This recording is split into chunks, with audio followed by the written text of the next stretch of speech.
Don't forget to subscribe!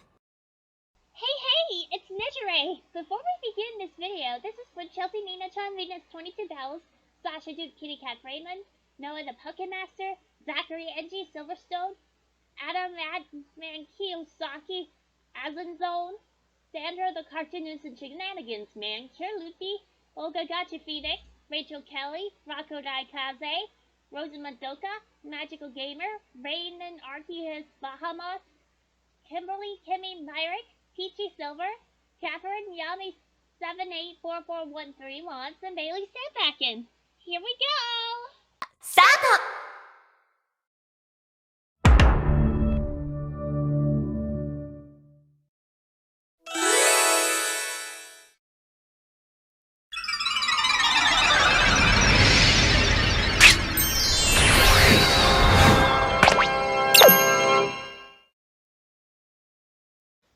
Hey everybody, welcome back. This is Princess Lifeline, and this is my partner Pikachu. Call me Coco. I am the Mermaid Princess of the South Pacific Ocean. My name is Karen. I am the Mermaid Princess of the Antarctic Ocean. My name is Noelle, and I am the Mermaid Princess of the Arctic Ocean. I am the pretty Agarian who fights for love and for courage. I am Sailor Jupiter. I'll feel you regret. It'll leave you numb. My name is Sarasa. I am Ichi's sister. Hey, don't forget about me. I'm Roka, and I am Sarasa's sister-in-law. My name is Kizusoma. The animal in the zodiac that I symbolize is the tiger. Call me Hirosoma.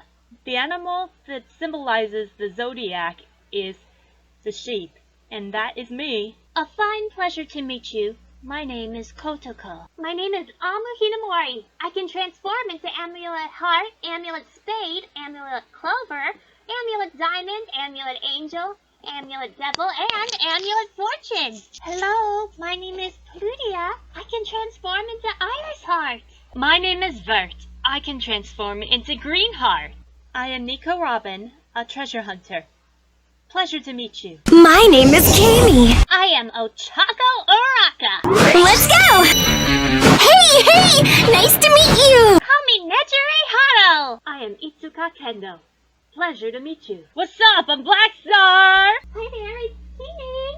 I'm Nozomi. It's a pleasure to meet you. Call me Mavis. I'm pleased to meet you. I am the head of the Furude family, Rika Furude. I am Kaname Chidori. It's a pleasure. My name is Hestia. It's a pleasure to meet you. Hi there, I'm Machi. Nice to meet you. I am called Rula. Be grateful, I'm not giving you any punishment. I am La Pucelle. Pleased to meet you. You can call me Sister Nana. Nice to meet you. I'm Ripple. Great to meet you. My name is Snow White. Pleasure to meet you. About us, I'm Nagisa 1.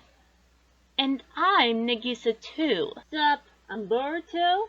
It's a pleasure. My name is Hikaru Shido. I represent the element of fire. My name is Fuhoji, and I represent the element of wind. I'm Umi Ryuzaki, and I represent the element of water. Hi, I'm Happy. I'm an Exceed from Extalia, and a member of the Fairy Tale Guild. Good day, I'm Carla. I am an Exceed as well, and we are also in the Fairy Tale Guild. Hey there, I'm Wendy Marble. I'm a Sky Dragon Slayer. My name is Romeo Combolt. I'm the only son of Fairy Tale's mage, Macau Combolt, and I'm a mage of the Fairy Tale Guild. I'm Hanon Hosho. I am the Mermaid Princess of the South Atlantic Ocean. Glad to meet you. I'm Rina Toyne, and I am the Princess of the North Atlantic Ocean. Hiya, I'm Manatsu. It's a pleasure. Hi, I'm Ari.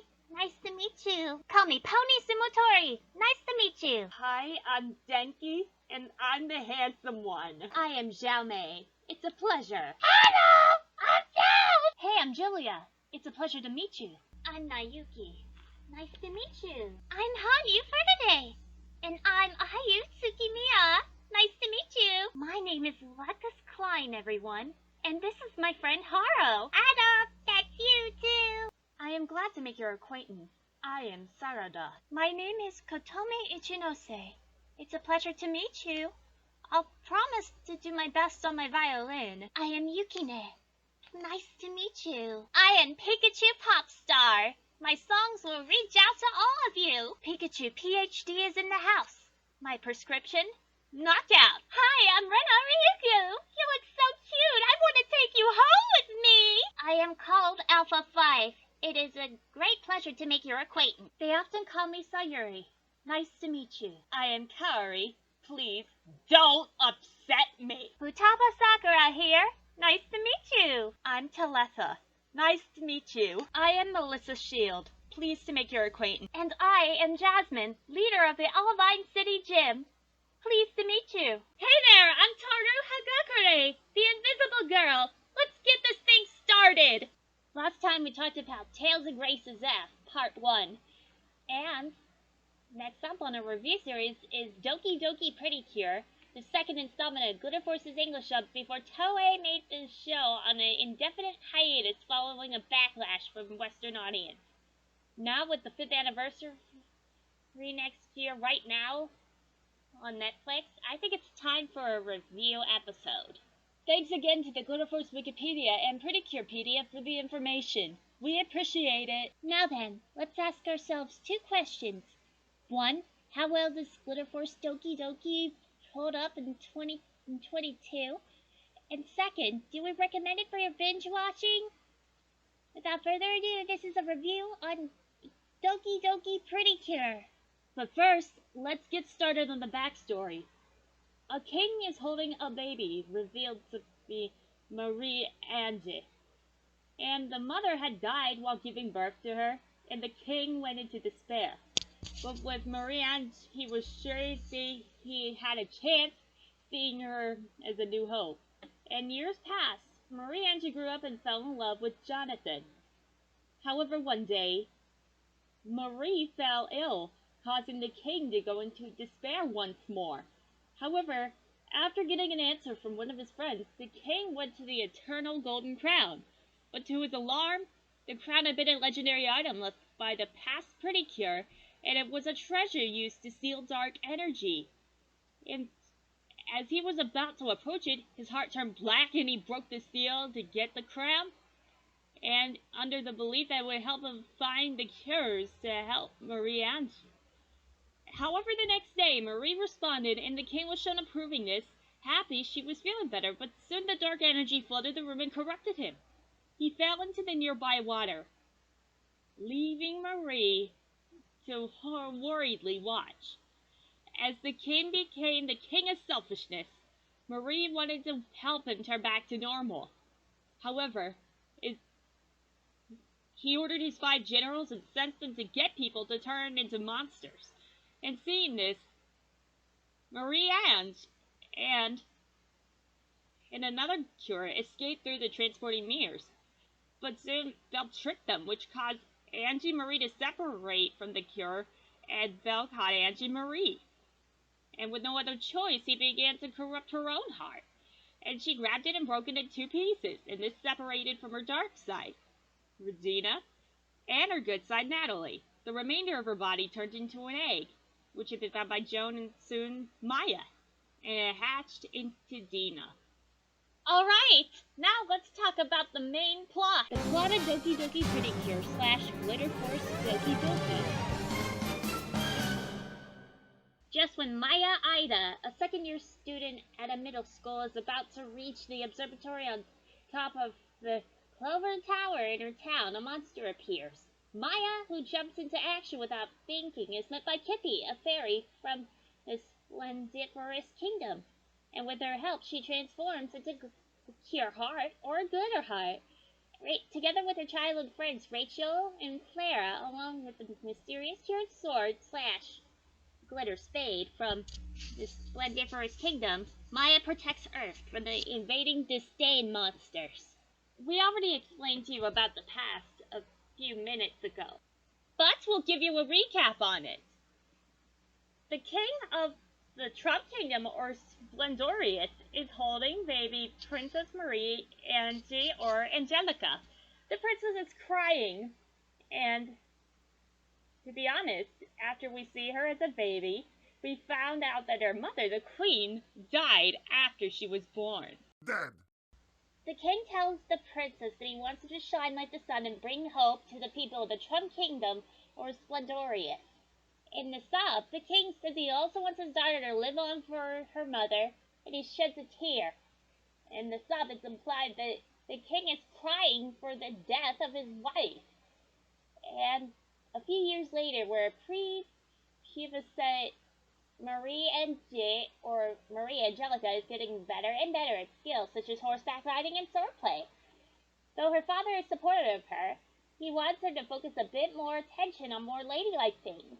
And the princess tells her that swordplay is plenty ladylike, and we also see a little bit of adult Marie hanging out with Joe or Johnny.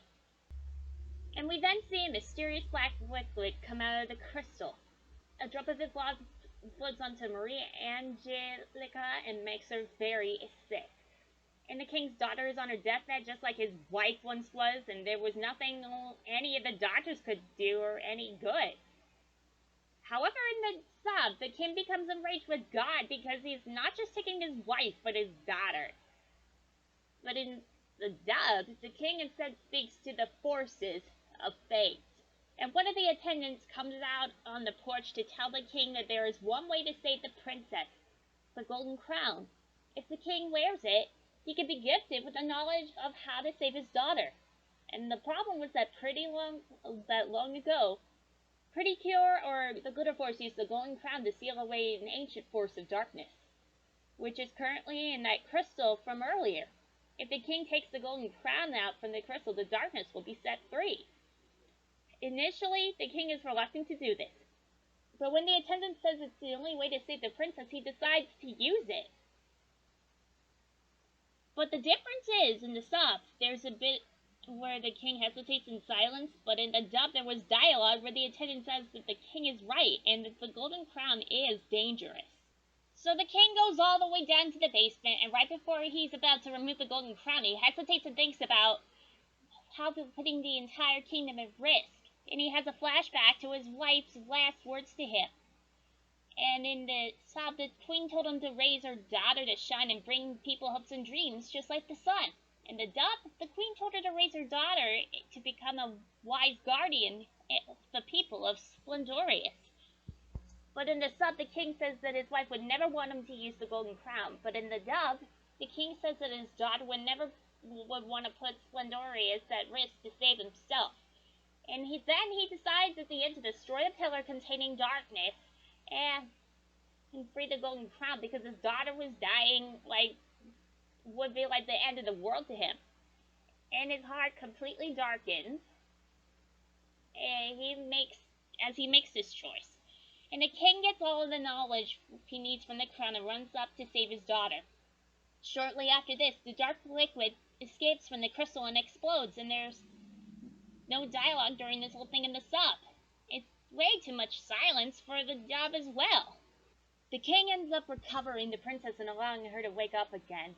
He does have to pay a price for it. The dark liquid that escaped from the crystal just goes right next to the king and chides him for putting the entire kingdom in danger to save one person. It sees this as the height of selfishness and chooses him as its vessel to do evil. The liquid shoves down the king's throat and he was just gagging at it. And the liquid ultimately turns the king of the Trump Kingdom Splendorius, into a hulking behemoth, not like the one from Final Fantasy.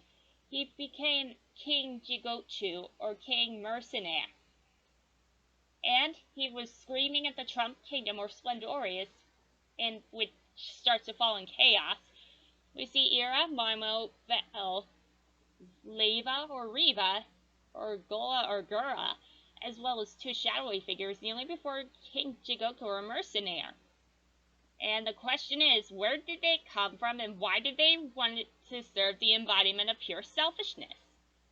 As destruction continues, all of the warriors fell in battle except for Cure Sword or Glitter Spade and Princess Marie Angie or Angelica. The sub refers to the fallen warriors as other pretty cures, while the dub just calls them warriors instead of glitter warriors.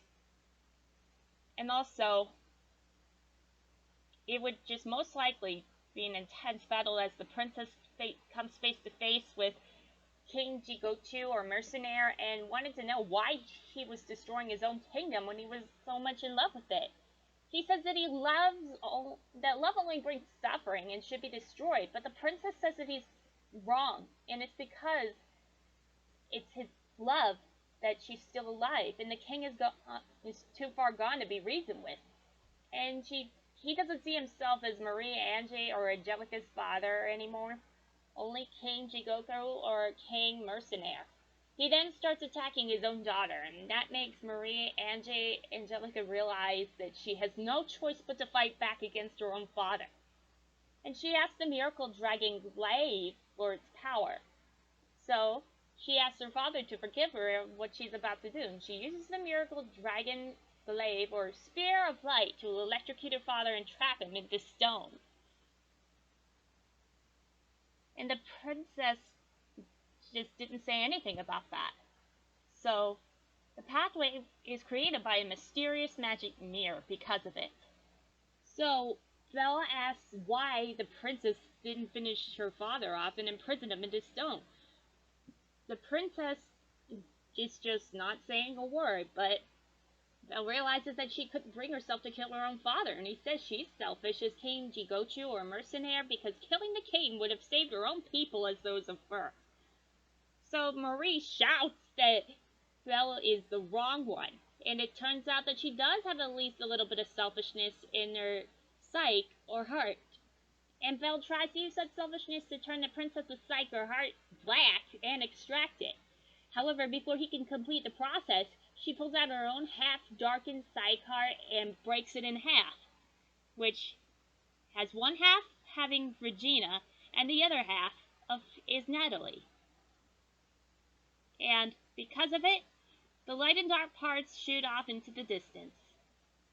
And Regina is slowly growing up in the ruins of the Trump Kingdom, or Splendorius. And the question is, why did she grow up gradually while Natalie grew up instantaneously? Now then, let's go over the sacred treasures and Parthenon mode. You may have noticed that Splendorius is also known as the Trump Kingdom, an alternate world ruled by Princess Marie Ange or Princess Marie Angelica. There's also the sacred treasures. One is the magical lovely pad, or a crystal mirror, or in other words, it was most likely called the glitter crystal mirror, or the glitter crystal pad. And the information on the glitter crystal pad, it is most likely the weapon for Cure Empress or Glitter Empress. And after she died, her mascot later gave it to the Curers or Glitter Force after they proved their own powers to her. And it's very useful, and the girls could perform their own attacks. And as for the Spear of Light, it was the second weapon to appear, and it might have been wielded by Princess Marie Ange or Princess Marie Angelica. And it was preceded by Cure Magician, and its power is currently unknown. It was first used by Marie Ange or Marie Angelica in a disdain fight and was later sealed by the king, and it is currently in possession of Regina. And as for the Golden Crown, it's the third and final treasure to appear. It was owned by Cure Priestess, and it will be in Natalie's possession as the princess of the Trump Kingdom. And one of its powers includes the negotiation of the 5-minute transformation time limit she had. And it can also show people the history of the Trump Kingdom or Splendorius. Thank you, Kisa. Now let's go over the characters and their personalities. First, we have Maya Ida. And she is the bright and energetic student council president of Seashell Bay's first public middle school in her second year. She's a person who believes actions speak louder than words, and will often jump in to help others without even thinking about it. Both elders and youngsters believe in her leadership capabilities. She can transform into Cure Heart, or in Glitter Force Doki Doki, she is called Glitter Heart. Next up on the list, we have Rachel, and she is the student council secretary in Seashell Bay's first public middle school. She is Maya's childhood friend. She will always be protected by her back then, which makes Rachel always believe in Maya. But Rachel always protected Maya when she was a troublemaker, and she is also one of the 10 best students in the national mock exams. She can transform into Cure Diamond. As in Glitter Force Doki Doki, she is called Glitter Diamond. Next on the list is Clara Yotsuba, a student at Nanatsu Hashi Academy for Girls, where only rich people can afford because she is the heir to the Yotsuba Zaibatsu. She's childhood friends with Maya and Rachel, and she's a kind person, sweet, talented, and gentle, but often flaunts with wealth involuntarily. She can transform into Cure Rosetta. However, in Glitter Force Doki Doki, she is called Glitter Clover. It looks like Gas Membrane and Neptune has some competition going on. Next is Mackenzie Mack, the Royal Guard of Splendorious in Parallel World. She came to the real world to find a princess after her nation was invaded, and she became a super idol and extremely popular fashionista. Cullen has a strong sense of responsibility, but out of remorse for feeling that she doesn't protect the princess, she doesn't get along well with her new friend. She can transform into Cure Sword. In Glitter Force Doki Doki, she is known as Glitter Spade. Now we have Natalie Miller, and she is a mysterious, wise Pretty Cure or Glitter Force who has initially watched over the other 4 Pretty Cure to ensure they grow stronger, and she reveals herself in a few episodes later. She tried to seal away the selfish king in the past, but she failed to do so, causing her mascot, Dina, to revert into an egg and rendering her powerless. And after reuniting with Dina, she is able to transform once again, but a limit with 5 minutes. She's no longer bound by the time limit after having gained knowledge of her true identity from the Eternal Golden Crown as Marie Angelica's Light Fragment. She can transform into Cure Ace. In Glitter Force Doki Doki, she is known as Glitter Ace. And keep in mind that Erica Lindbeck also did Luna from Hell of a Boss. And I think it's real amazing because one of my favorite voice actors, Richard Horvitz, voiced Moxie, and my friend Walter Salmon did a crossover of Natalie and them interacting. Take a look! What are you doing? I'm eavesdropping, because whatever affects you also affects me. And besides, this chocolate chip, is so yummy! Yes, I see. Regina is the daughter of the Selfish King, and she is a spoiled, selfish girl. Throughout the series, her feelings waver as she befriends the Cures. However, as her father finds out, he brainwashes her, making her become a bigger enemy to the Cures. She's later revealed by Natalie herself to be Marie Angelica's shadow fragment. What's interesting about this character is that she has the same voice actress as Sailor Venus. Next is Johnny, or Jonathan Klondike. He is a shopkeeper, and he's secretly a knight from Splendorious. What's ironic about his character is that he shared the same voice actor as Keiichi Maebara from the first season of Higurashi no Nakokoro ni, which aired in 2006. Kippy is Cureheart or Glitterheart's rabbit fairy partner, the most passionate of all of the 4 mascots. She has a passionate heart and works very hard. Now Rory is Cure Diamond or Glitter Diamond's dog fairy partner. He is very reliable to the other fairies, much like his partner. Lance is Cure Rosetta or Glitter Clover's bear-like fairy partner, and he is the youngest out of the 4 mascots, and he's a little bit spoiled too.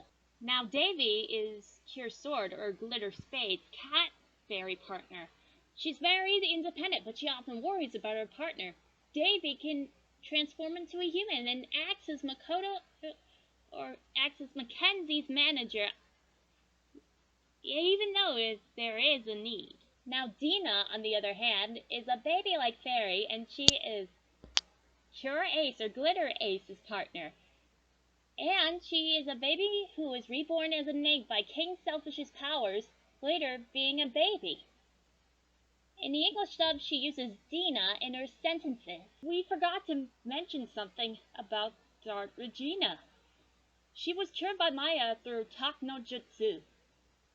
Let's take a look at the antagonist. The Selfish King, King Mercenaire, is the main antagonist of the series. He was the one who has destroyed Splendorious and is the father of Regina.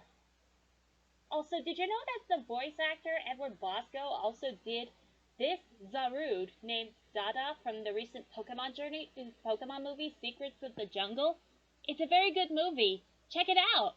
Ira is a young boy who has light blue hair and bat wings behind his ear. Bell is a middle-aged man who wears sunglasses and bat wings behind his ear. Marmo is a model-like woman who wears a pink tube hat and bat wings behind her ears, as well as a half winter coat and half summer dress. Now, Selfish Proto, or Proto-Mercenaire, is the true main antagonist of the series. He was the entity who was defeated by the Cures 100,000 years ago. And after he was defeated, Bell ended up becoming his host. He was defeated by Cure Heart, or Glitter Heart, in Parthenon mode, which is a mode that has the Cures in upgraded forms, making their attacks a lot stronger than ever. Dead. Alright, now, then, let's go over the missing episodes provided by Adnan Kiyosaki. He said in his Glitter Force Doki Doki review about these episodes in Glitter Former and the Pretty Cure Wikipedia on her comparison. Starlight on YouTube has said something about emotional scenes that sad music is replaced with lighthearted comedic music, and dialogue was replaced as well. But it has to sound dramatic in the original. So, here's the information on why those episodes were not dubbed. There is a total of 13 episodes cut entirely from the dub. And, in fact, an entire plot arc was cut later on, just to make sure that it would just be a lot more confusing. There are reasons to why they were cut. Some of them involved in a lot of Japanese culture, and sometimes they involve too much emotion. There was even combined episodes. For example, the first episode is a combined episode of episode 1 and 2, because I felt like that the staff had to feel like they need to rush some things because I think they didn't even have much of a choice.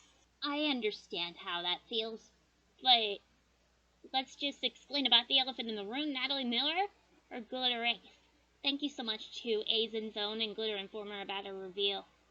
So about the criticism on Ace, Cassandra Lee Morris explained a serious message about this back in 2017. Take a look at this clip. There seems to be a lot of drama surrounding this announcement already. Alright, here's the thing. I just want you guys to go into watching Glitter Force with an open mind. No judgments. A lot of really talented people worked on this. So many awesome women voice actors that I'm friends with in real life poured their heart and soul into this. So I don't want it to be released and have people just hate on it right away without giving it a chance. So just go into watching it with an open mind. And enjoy it. It's a super cute. You know, it's amazing. You are 100% wrong. I mean, nothing you've said has been right. Thank you, Kermit. And Mina, if you're watching, you love your baby, and I really hope your voice is beautiful on Glitter Ace. Now then, let's recap on what we said about what fans dislike about Glitter Force. We all know that the screen in certain scenes darkens as if the TV is doing it for the viewer, and the frame rate dip, for example, April's transformation sequence. We're looking at you, Sonic Unleashed 7th Generation, and Batman Arkham Knight PC. And according to Toei, this was done to prevent seizures or people who have epilepsy. For example, i.e. autistic disability. If you all or some of you remember the episode of Pokemon the series, The Beginning, the infamous episode of Season 1 that caused the series to go on hiatus while former film and TV production company 4Kids Entertainment aired episodes before it even came back to Japan. The episode, Electric Guardian Porygon, has plagued many Poke fans, and that's what led into the Harding test, and even The Simpsons did this in 30 Minutes to Tokyo. And another thing, Cartoon Network's Toonami block on Adult Swim had viewer discretion is advised before Dragon Ball Super, the final episodes of the Universe Survival Saga, The Tournament of Power, with Goku vs. Jiren starts. According to Geekdom 101 and Jason DeMarco, the co-creator of Toonami and the senior vice president and creative director on Adult Swim, and William Street, which is a part of Warner Brothers Global Kids, Young Adults, and Classics division by Warner Brothers Entertainment, Warner Brothers Discovery, which is going downhill and it's turned into a bloodbath, by the way, and parent company and multimedia conglomerate AT&T. And The Pokemon Company did this post. Porygon did nothing wrong. On Twitter, that person stated, and I quote, "This happened because of edits made to scenes that failed the Harding test. The Harding test, which is according to the FTC, along with standards and practices, the networks test all content aired on television to make sure that it does not have any flashing frames that could potentially trigger people who have epilepsy or seizures."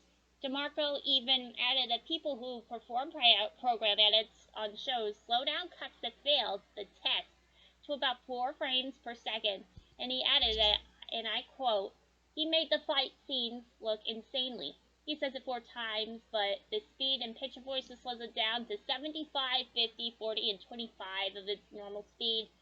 Slow. And thanks fans for informing him of the issue. He talked to people at Cartoon Network and Warner Brothers Discovery, which turned into a bloodbath or massacre, in charge of the program editing, and asked them to slow down the scenes. Even he added, after testing the slowed scenes going forward will now look better and do not have the after frame images. The transformations in these scenes have been darkened and dimmed out like its previous stuff. And it's worse here, as green is now used, making clear Glitter Clover's transformation appear unnatural as they look washed out and desaturated. Like the last review of the episode Glitter Force, Doki Doki has the same music composer by Gnome from Miraculous X-Men, TAS, Code Lyoko, Witch, Digimon Digital Monsters Fusion, Power Rangers, and many others, while the Japanese music is done by Hiroshi Takaki, who did Dragon Ball Z and Toilet Bound. 95% of the music is repurposed from the previous series, including the instrumental transformation sequence, and more that was used in recaps, purpose, etc. for the dub. Egg Goldfarb had the same thing with Pokemon the series starring XY. Like we stated, this previously caused a lot of controversy in the Western audience, including Magical Girl and Magical Boy fans, as shows like Miraculous Sailor Moon, Shogokata, and Hyperdimension Neptunia had the transformation sequence on every character muted as viewers. They couldn't hear the talking in the sequence, but much like Smile, they still do, like the predecessor. Remember what Alex Kazara said to Gabe on Twitter? It was taken down. It was about the transformation lines repurposed from episodes on their previous episodes rather than re-recording them. The same thing applied with the Viz Media dub of Sailor Moon Classic, Sailor Moon Crystal, for attacks like Sparkling Wide Pressure on Amanda C. Miller from Acts 17, 24, and 22, and flashback episodes of Naruto Shippuden, as the final ladder has lines repurposed from 2005 or 2009 when they aired on Cartoon Network, as seen with episode 260, and for Sailor Moon Classic, Stephanie Shea as Usagi Tsukino, Moon Eternal Make Up, and attacks like Starlight Honeymoon Therapy Kiss were actually taken from previous sessions that she has done, as stated that her transformation lines were recorded once per season, and Ryan Johnston, an ADR engineer at Studiopolis Burbank, used them for previous episodes, and the movies are newly recorded versions of it. Alex also stated that Ryan took lines from previous sessions and used it in the case the voiceover artist didn't feel like recording in order to skip ahead and save time. Here is another thing which is the black sheep of Glitter Force! There is only one character that spoke in the transformation sequence, and that is Ami Mizuno.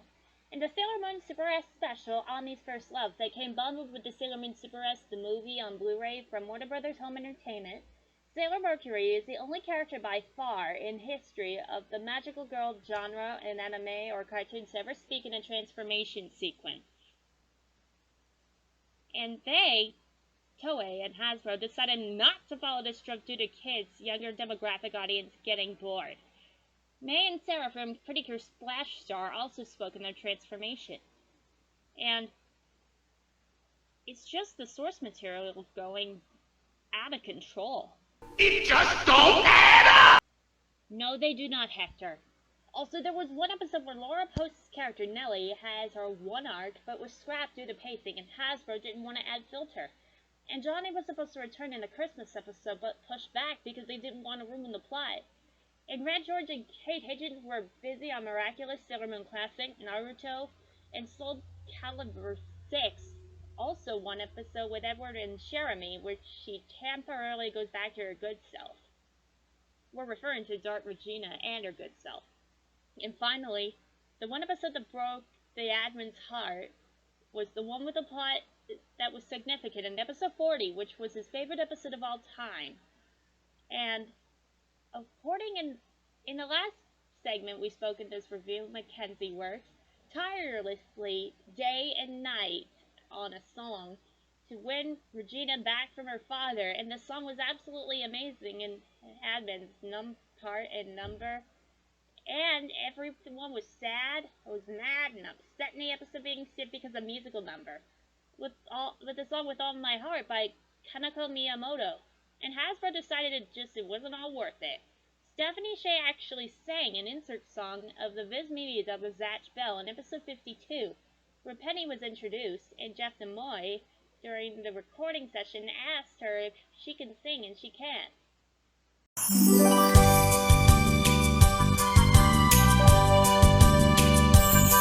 Oh, my heart beats like a drum. Pa-dum, pum, pum, pum, pum. I'm trembling with the feeling, and my mind is a-reeling. Could this feeling really be love? Is it sent from the stars above? So beautiful, so marvelous, and so wonderful for me. My face is aglow, and everyone knows just what I'm feeling. I'm floating on a cloud of love, and everything abounds with love. Love is such a beautiful thing. Oh yeah, oh yeah, oh yeah. I look like a goddess. I look like a real angel. I am in love, yes I'm in love, and love's a beautiful thing. You can call me Penny, call me Pretty Penny, Sassy Penny, Happy Penny, Beautiful Penny. I'm in love and I'm pretty.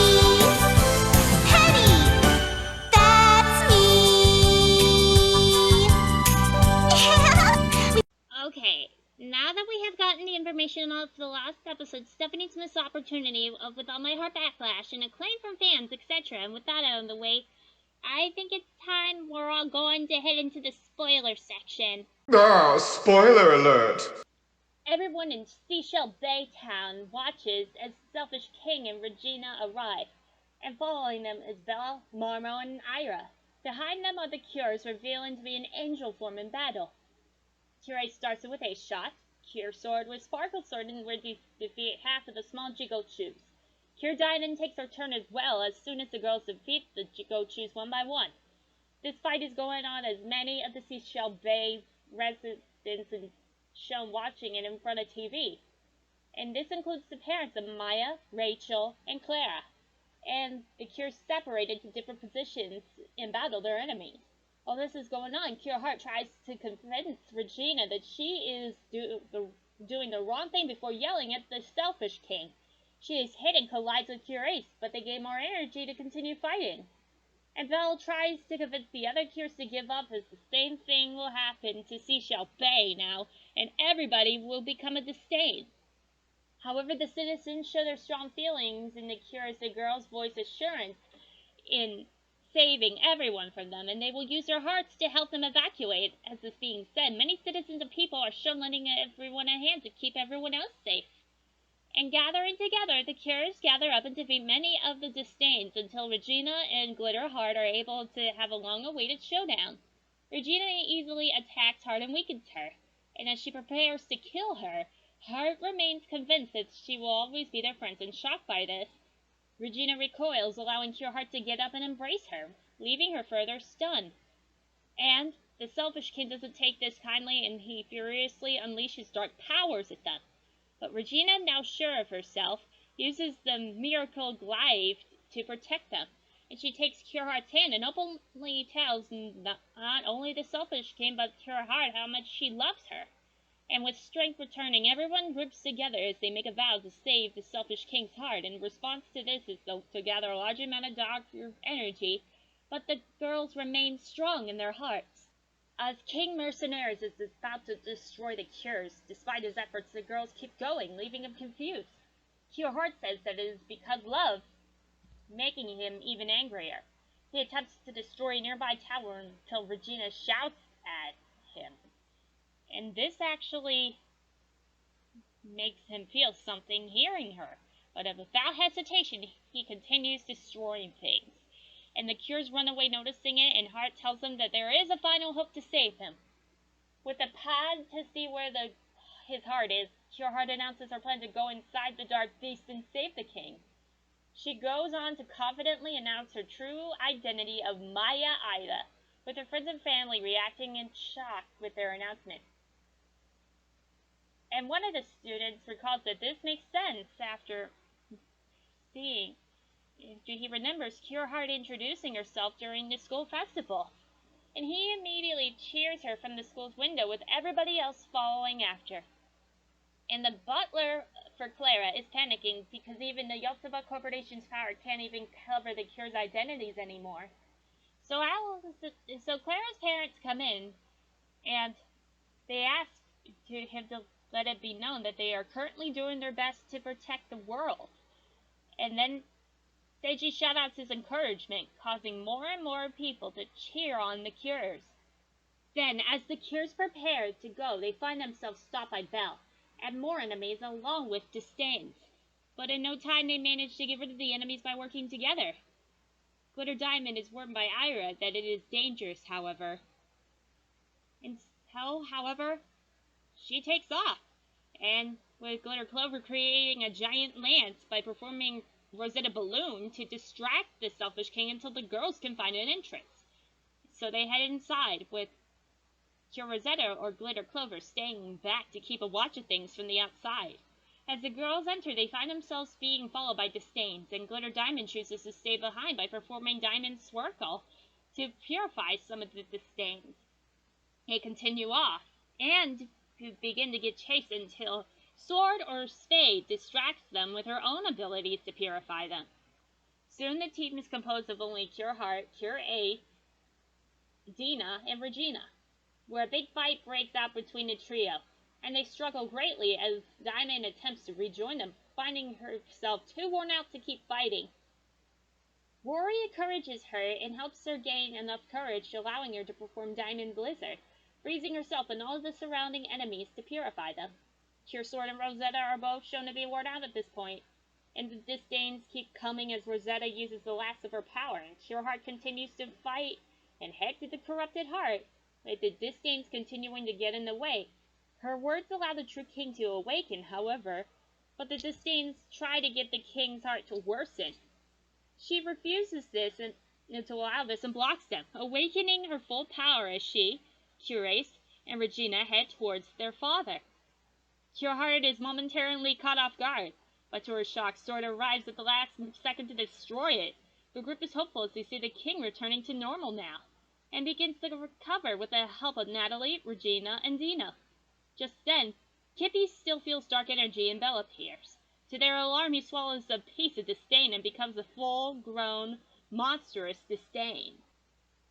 It was revealed to be Mercenaire Proto. He threatens them and unleashes his new power, and the girls then say that they will defeat him and they will not let him defeat their friends. And they all transform, and everybody begins the battle. But Mercenaire Proto's powers are stronger as he throws buildings towards them. The Cures try to dodge them, but Mercenaire Proto acts faster. Cure Sword performs Holy Soul, in which she cuts buildings while Regina fights alongside them. Cure Diamond along with Ace fight together. However, Mercenaire Proto overcomes the two while the Cures have a hard time fighting. Later, all of them gather and perform Royal Lovely Straight Flush. But he's not purified, and in his powers then uses his super speed to beat up all the girls before blasting him into a giant beam. And everybody in town wonders if they're alright.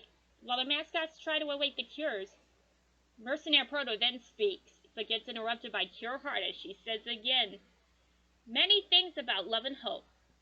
Mercenaire Proto is not happy and fights Heart brutally, and as Heart is about to be defeated, Mercenaire Proto uses dark energy to take away Cure Heart's psyche or heart to turn it black, and succeeds as Cure Heart falls on the ground, and this panics her friends, and her friends come by and try to bring her into consciousness again. As this happens, her psyche suddenly becomes good again and re-enters her body, and soon all of them gather and Cure Heart rises as all the other cures give her power. And with the 3 legendary treasures, Cure Heart manages to turn into a new form called Parthenon mode.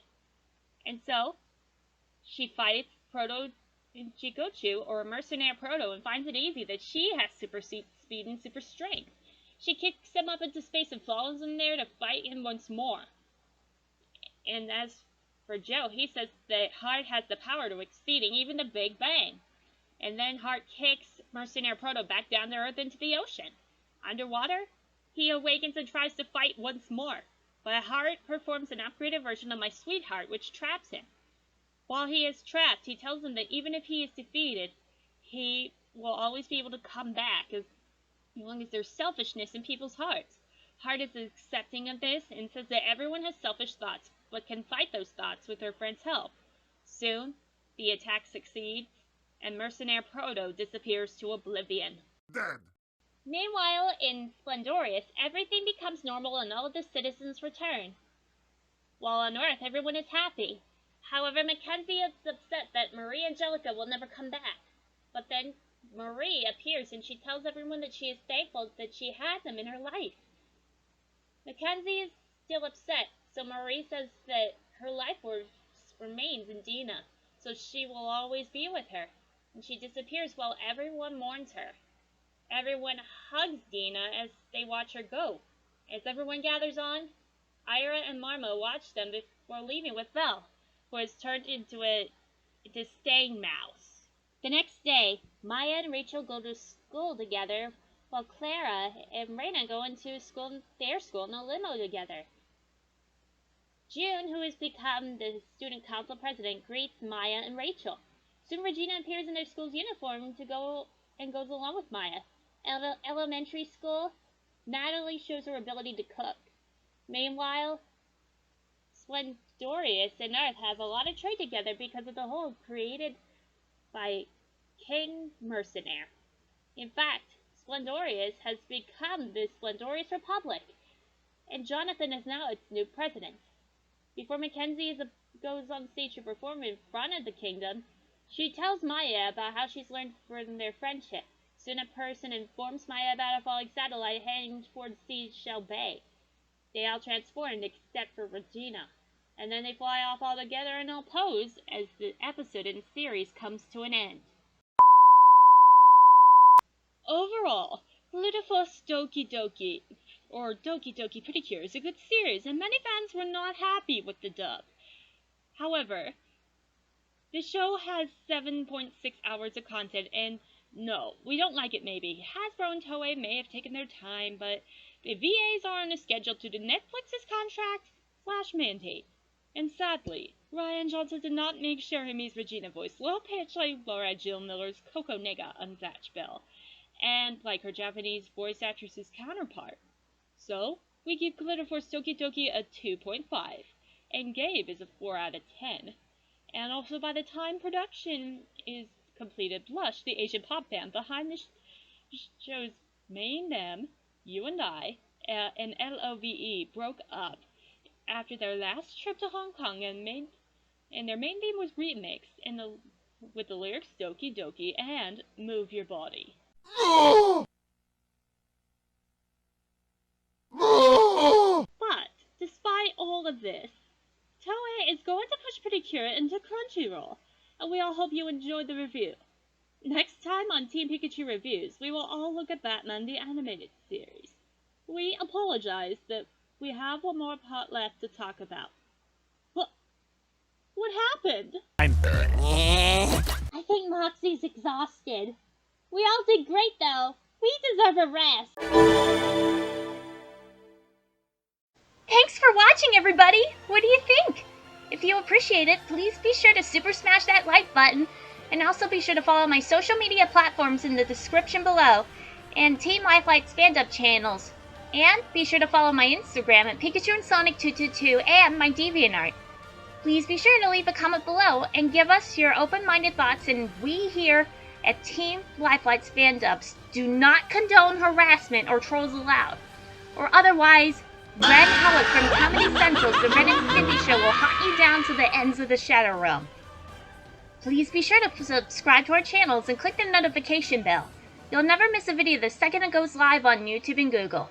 Smartphone users, please be sure to press the button down there. And PC and laptop users, please be sure to click the subscribe button. Keep that in mind, and we'll see you all on the flip side. Bye-bye!